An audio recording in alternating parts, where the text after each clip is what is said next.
El año 1884 comenzó en España la construcción de la primera locomotora que se destinó a la línea Barcelona-San Andrés.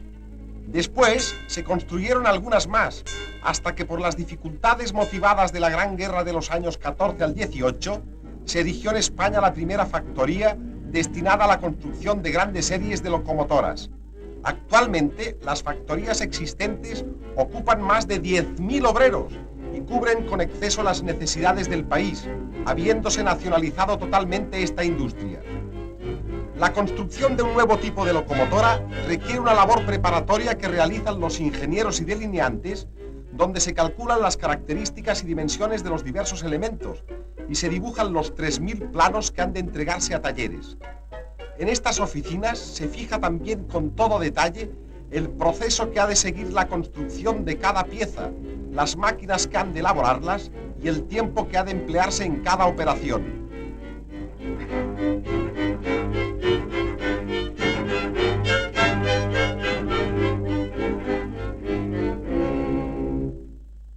En la sección de carpintería se construyen los modelos de madera para las piezas que han de fundirse.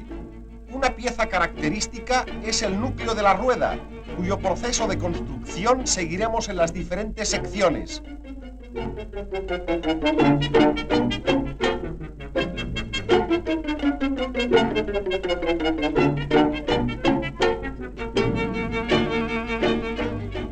Los modelos se colocan en cajas de hierro y alrededor de ellos se apisona una mezcla especial de arena y arcilla para formar el molde, cuyo hueco reproducirá la forma de la pieza de madera.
Cuando se trata de piezas en serie y de dimensiones reducidas, se preparan los moldes en máquinas de moldear automáticas, donde el esfuerzo del hombre es sustituido por la acción del aire comprimido.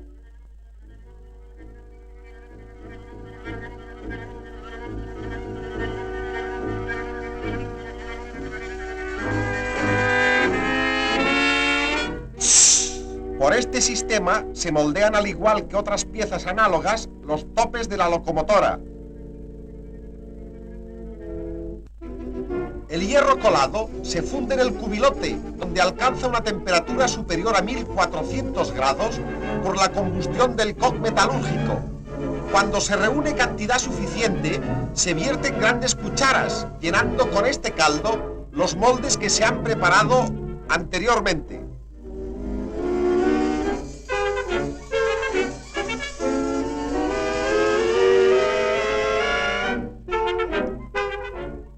El acero se produce en el horno eléctrico, donde la carga constituida por chatarra se funde por el arco que salta entre los electrodos y el material.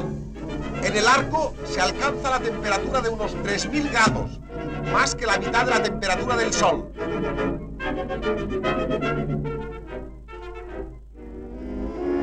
El acero contiene pequeñas cantidades de carbono y otros elementos que han de analizarse cuidadosamente durante el proceso de fabricación, para que el acero resultante obtenga la composición química y las características mecánicas deseadas. Con este objeto se saca una muestra del horno, de cuya viruta se pesa 1 gramo en la balanza de precisión.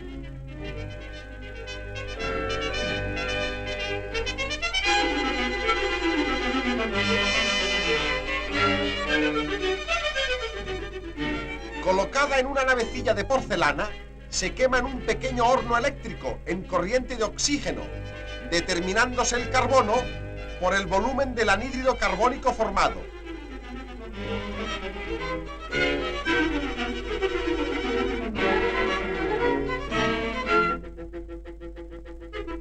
El material de todas las piezas importantes de la locomotora es comprobado minuciosamente en el laboratorio, mediante diversos ensayos que se realizan sobre probetas obtenidas de las mismas piezas.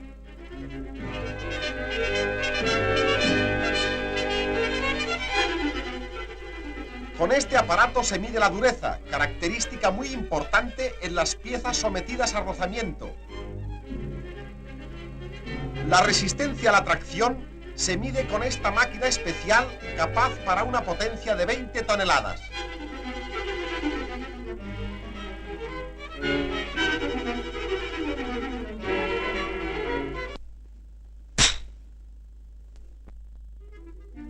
La fragilidad se determina por medio del péndulo, el cual da esta característica según la altura alcanzada en el lado opuesto. El hierro, que a simple vista parece homogéneo, está constituido por diminutos cristales que se aprecian perfectamente con el microscopio. El aparato metalográfico permite ver las estructuras micrográficas a 1000 o más aumentos.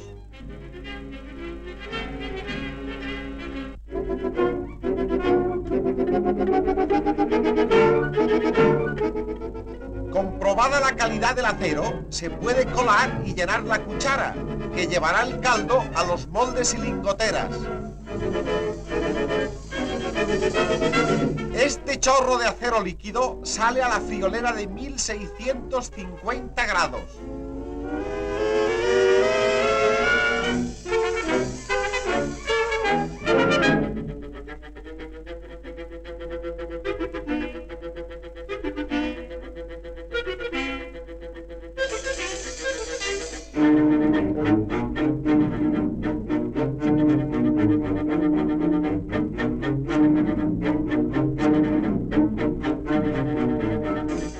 Por la abertura especialmente colocada, se llena el molde de un núcleo de rueda.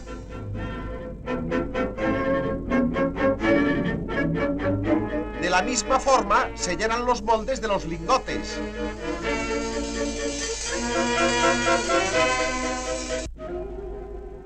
Una vez solidificado el acero, se sacan las lingoteras.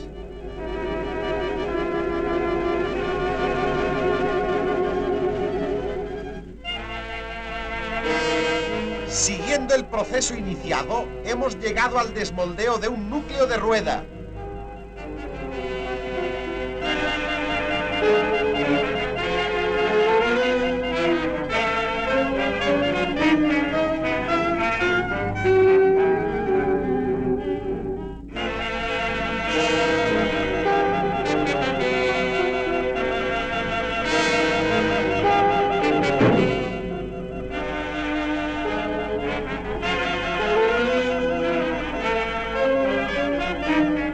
Es preciso limpiarlo de la arena que le queda adherida al fundir.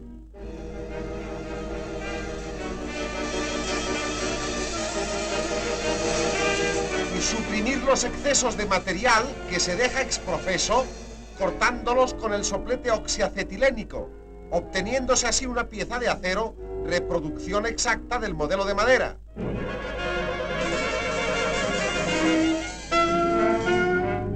Finalmente, los núcleos han de recocerse en hornos adecuados para que el material pierda las tensiones interiores que se producen fatalmente durante el enfriamiento del acero.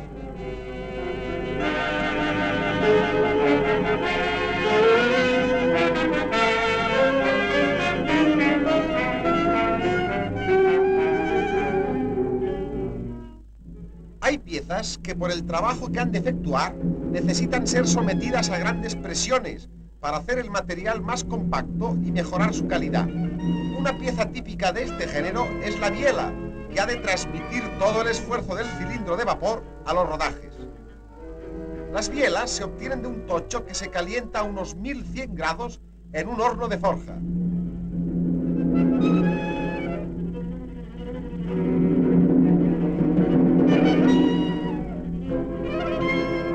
Se estiran luego en una prensa hidráulica de 500 toneladas.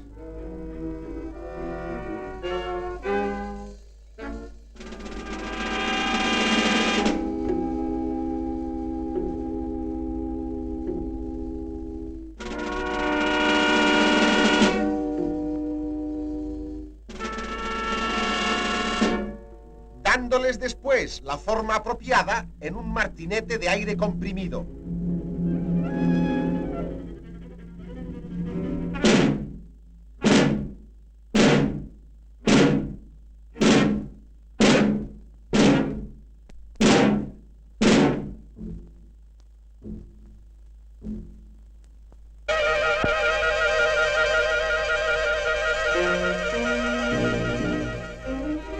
La caja de fuego está constituida por placas de formas especiales que se obtienen calentando la chapa en grandes hornos a la temperatura del rojo.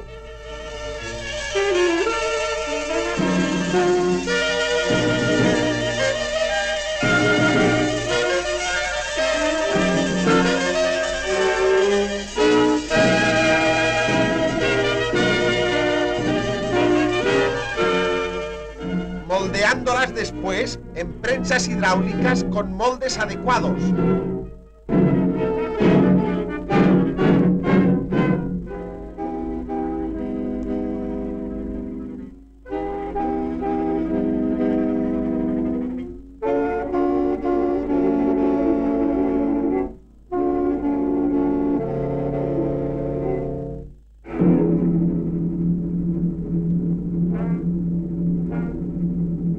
Las planchas del cuerpo de la caldera se curvan en grandes cilindros que forman las virolas.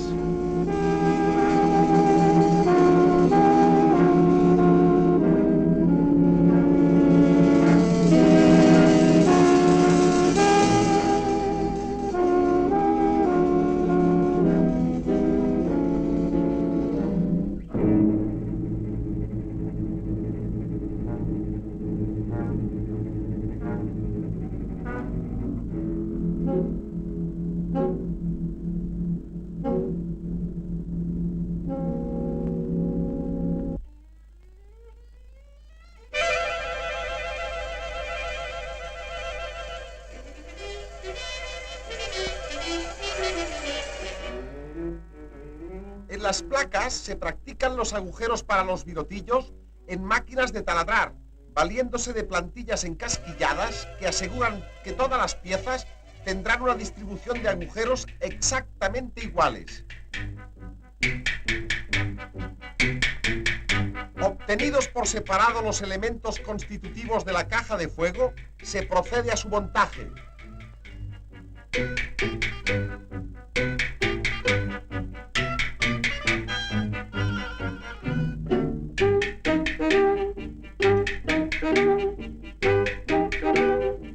Las diferentes virolas se montan unas a continuación de otra, uniéndose por medio de remaches.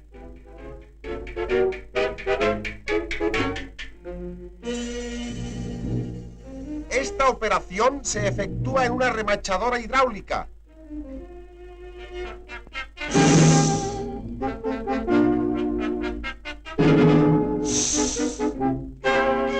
Las cabezas de los remaches de unión se calafatean para que las juntas queden completamente estancas.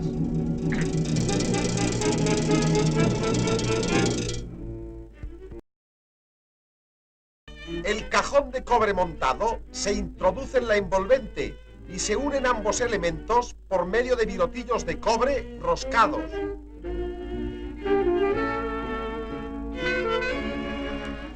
Los virotillos se construyen en tornos revólver, que reciben la barra de cobre y dejan el virotillo terminado.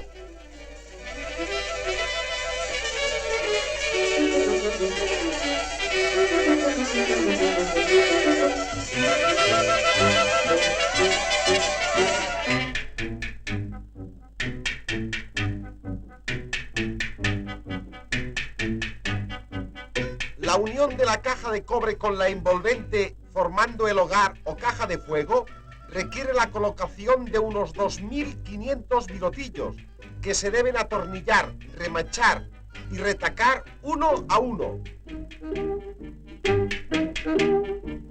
Terminado el montaje de la caldera, debe comprobarse su estanqueidad, para lo cual es sometida a una prueba hidráulica a la presión de 20 atmósferas.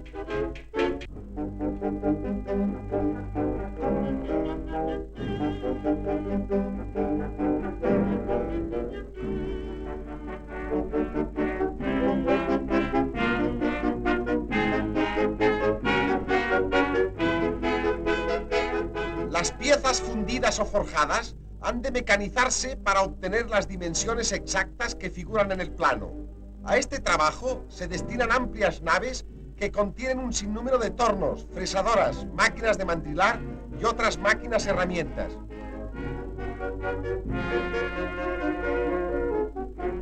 Este número considerable de máquinas útiles son indispensables para la fabricación de locomotoras en serie. Las bielas que han salido de forja se contornean con el soplete semiautomático, pues siguen las líneas de un dibujo para quitar el exceso de material antes de empezar el mecanizado. Este se lleva a cabo en una serie de las fresadoras destinadas a las diversas operaciones que comprende el acabado de estas piezas.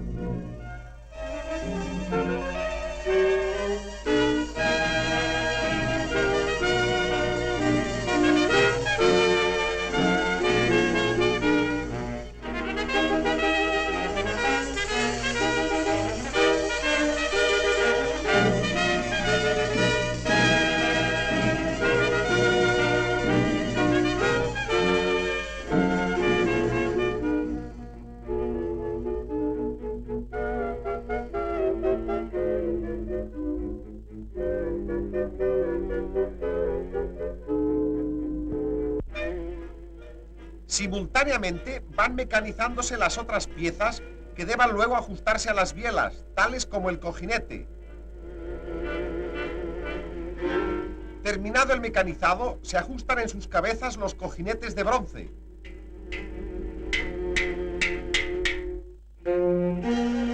Los rodajes se componen de los ejes, los núcleos y las llantas, que se tornean separadamente en tornos apropiados.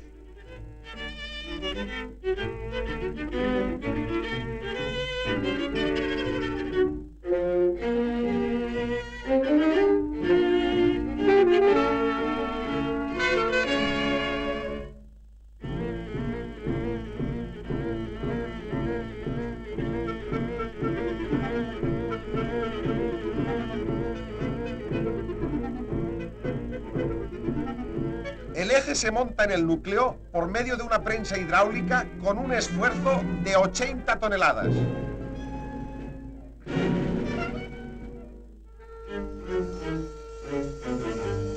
La llanta se calienta en un horno circular para que aumente de diámetro y se deja enfriar sobre el núcleo al objeto de que al contraerse quede fuertemente apretada. Esta unión se asegura además por medio de un aro de forma especial. Una vez los rodajes montados, se terminan en grandes tornos, destinados únicamente al mecanizado de los muñones y las llantas.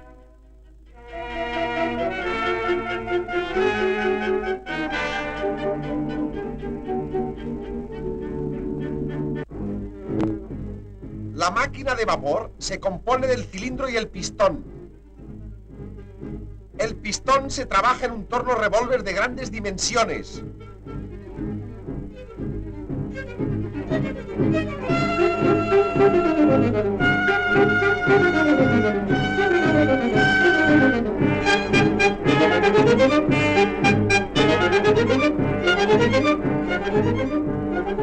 Una vez calado el pistón en su vástago, este es cilindrado, comprobándose mediante calibres de tolerancia la perfección del trabajo ejecutado.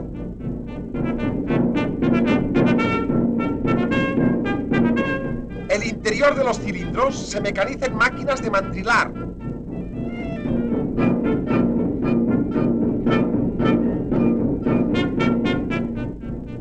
Además de estos elementos esenciales, la locomotora contiene un sinnúmero de accesorios, cada uno de los cuales es objeto de un proceso laborioso de mecanización, que requiere el trabajo constante de numerosísimas máquinas.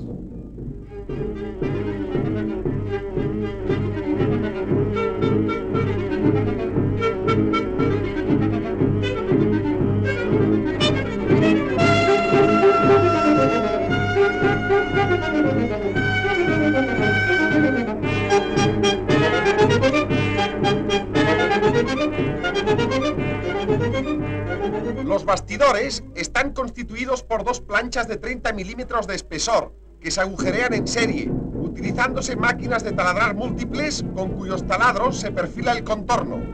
Cortado con soplete el material sobrante, se alisan los cantos con una máquina de escoplear que labra a la vez los bastidores de 10 locomotoras.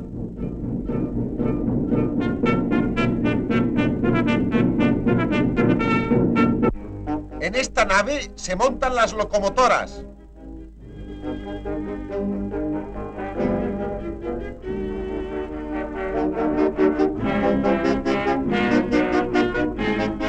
Por medio de grúas de 50 toneladas se van enlazando los elementos construidos. Situados los rodajes sobre la vía del foso, el bastidor que pesa 20 toneladas se coloca sobre el tren de ruedas.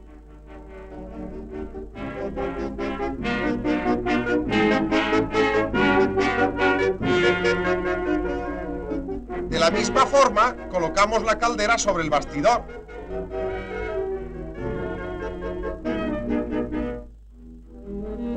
Y en esta situación van montándose las bielas y demás mecanismos.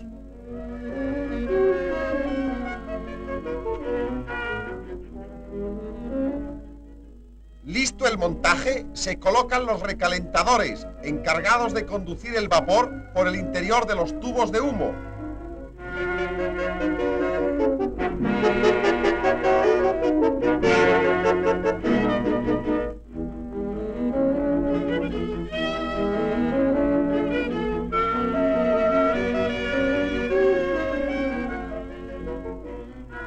Terminada la locomotora, hay que pesarla en una báscula múltiple, pues aunque parezca mentira, estas máquinas se venden a peso.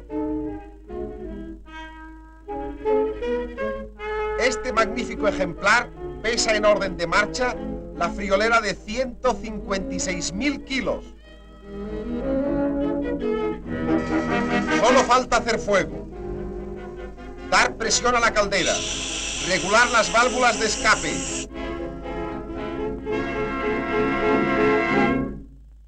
Y ahora,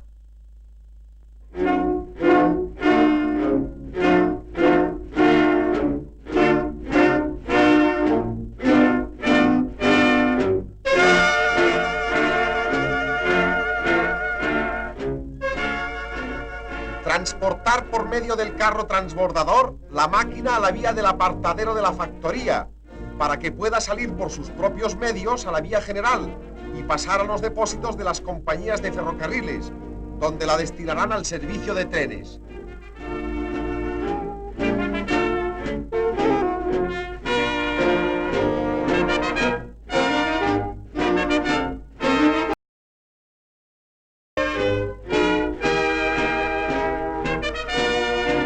Este es el camino que hemos recorrido desde que se planeó sobre el papel esta locomotora. Si retrocedemos al año 1884 y la comparamos con la del ferrocarril de Barcelona-San Andrés, que pesaba 8 toneladas, podemos comparar el enorme adelanto que ha experimentado esta construcción en medio siglo.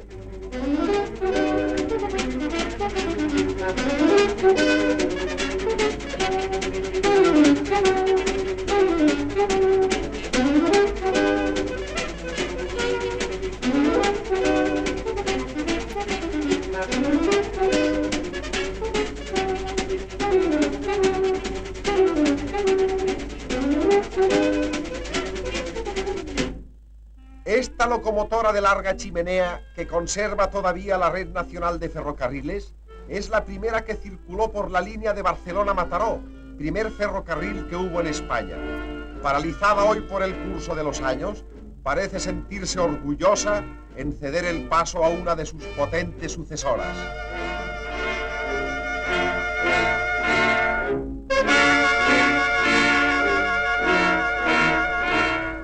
Ahora, ya en manos de la compañía que va a utilizar sus servicios, a trabajar, a llevar por todas las líneas del país la alegría del esfuerzo de millares de obreros españoles que oscura pero tenazmente aportan su labor al engrandecimiento de España.